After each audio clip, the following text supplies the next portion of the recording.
Eco पे चढ़ रही है, इको जब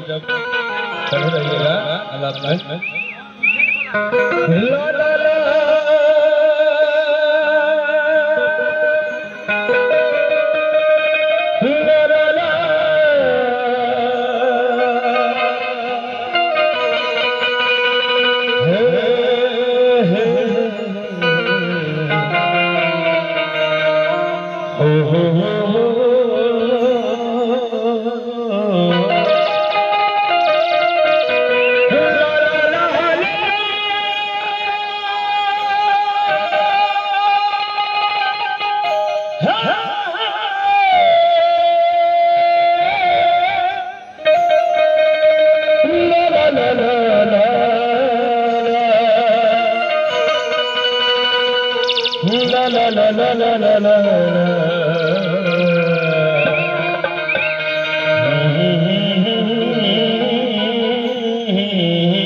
आज बड़ी खुशी हो रही है कि आज लखौरा हाई स्कूल में तमाम मेरे जितना भी काल से नाच और एक से बढ़ के एक कलाकार मेरे इस धरती पे पधार चुके हैं। और आज आपका भाई, आपका एक छोटा भाई अलबेला अशोक आज के रात रवि के साथ मेरे बहुत ही अच्छे मेरे मित्र जो गंगीरा जी हैं, उन्हीं के माध्यम से आज आप लोग के बीच आज एक प्रोग्राम है। मेरे भाई बोले हैं कि आज आना है आपको, तो हम चले आए आप लोग के सेवा करने के लिए। तो आज के रात आप लोग के साथ आज से लगभग 4 दिन से रोज कार्यक्रम है। अगर आवाज में कोई प्रकार की त्रुटि हो जाए, गलती हो जाए तो एक सब क्षमा करें। बहुत ही अच्छे मेरे भाई अंगद असवानी जी आप लोग को सुनाया है। तो आज के रात रविरा सबके साथ जे को है वही अब बहुत ही कम समय में एगो माई के वंदना ओकरा बाद कोनो काम करे जाई नहीं तो हमनी जैसे जब बेटा परदेश वाला का बाप मतारी के पैर छुपे जाला कोनो काम सफल होला, ओई तरह हमनी के हिंदू धर्म के नियम है भाई हो हाला ना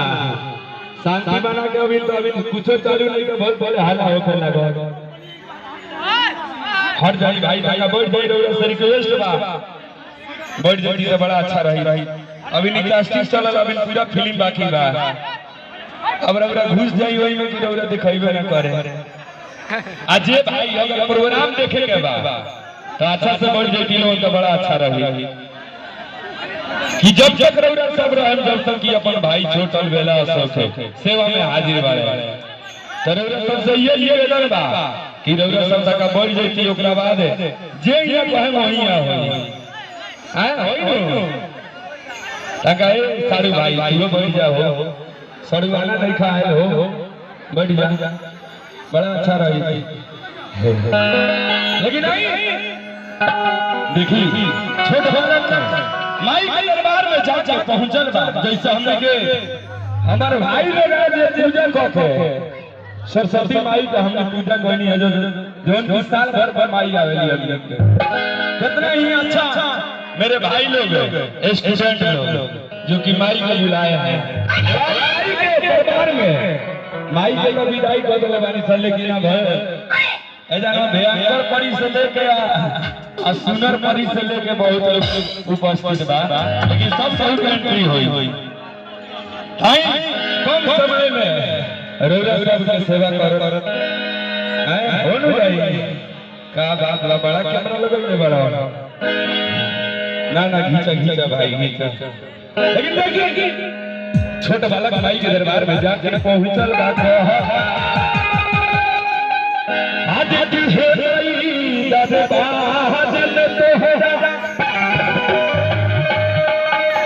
आज दिया अर्जी लगा आज की हम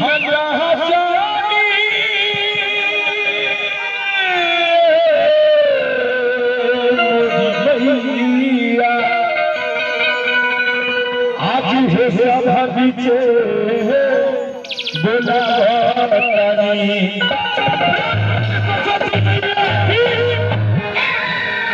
जादे में ना कहे एक बार जेकरा के सरस्वती माई जैसे अपन माई हमनी के 9 महीना कोख में राखेली कहली कि बबुआ सज्ञान होइए तो हमरा के तनका सेवा पानी करियो बुढ़ारी समय में किना जी। अच्छा वही खेल में कहे तई से कहल गइल बा कि जेकरा मन करी खाए के खटाई ओकरा घिवई मिठाई का होई चालू कर हो जाई भाई भाई का कोई तो पानी पहले ही 2 मिनट बर्दाश्त कर जाए न पियो हम का जानी कि तू ऐसे मरद मिलबो लेकिन आए जब सहरा चाहत बा तो वे होई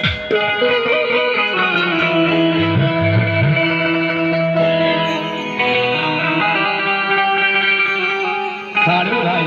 बर्दाश्त करी रे जे तर चाहे होई पर होई अलबेला सुख नाम हो लेकिन देखी कैसे कह जीवा भाई जीवा सारू भाई दी है नंगा को सारू भाई और अभी लोग छोड़ो अभी हमर आइटम देखो ओकरा बाद कहियो अभी तो हम बानी तोहरा में बहुत काफी ओकरा बाद तो चलबे करी आइटम की ना आइटम देखी और दिया ए बोलौना से कहतिया हाथ के पहिले तो कवनी तना तो कलो ए राजा जी हम का जानी कि तू ऐसा के घर दे मिल गई हाथ के पहिले तो कवनी तना तो कलो अब तो की पता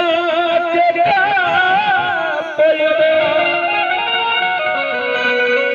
आज के पहिले मनवनी तना मनल अब मान मना के क्या पैबा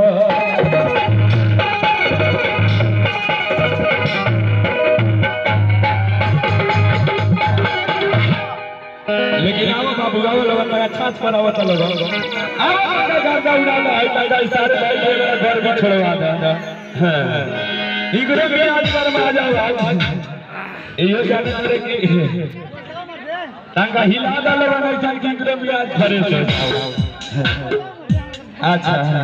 सही बात जादे बार हम जानता नहीं तोहर धर्म जानता नहीं हम सब के दवाई जाने नहीं हमने बुल बुलनिया जवाब सवारी सब के लई जाई सब के व्यवस्था जाने कि लोग का सुने वाला बा हम बुझत नहीं तोहरा उहे चाहिए उहे दिया तारा दर्द के ना चाहिए बल्कि डायग्नोस्टिक्स चाहिए चलिए एक बार जेकरा के सरस्वती माई तू बाहर आएंगे नु तू गो उठाई आ जेकरा के एक रहले हुए गो उठाई सब का हो भाई है ना ये से सब कोई साउंड वाला भाई रौड़े गाड़ी का है सारू चिंतो वाला प्रेम वाली सरस्वती मैया की अब हमारा बेटा अब हमारा रुकी देखो जेकर आधार कार्ड में लिंक नहीं थे हुए उठा देला लेकिन जेकर शादी नहीं के भेल हुए उठा देला चला भाई सबका प्यार है लेकिन आओ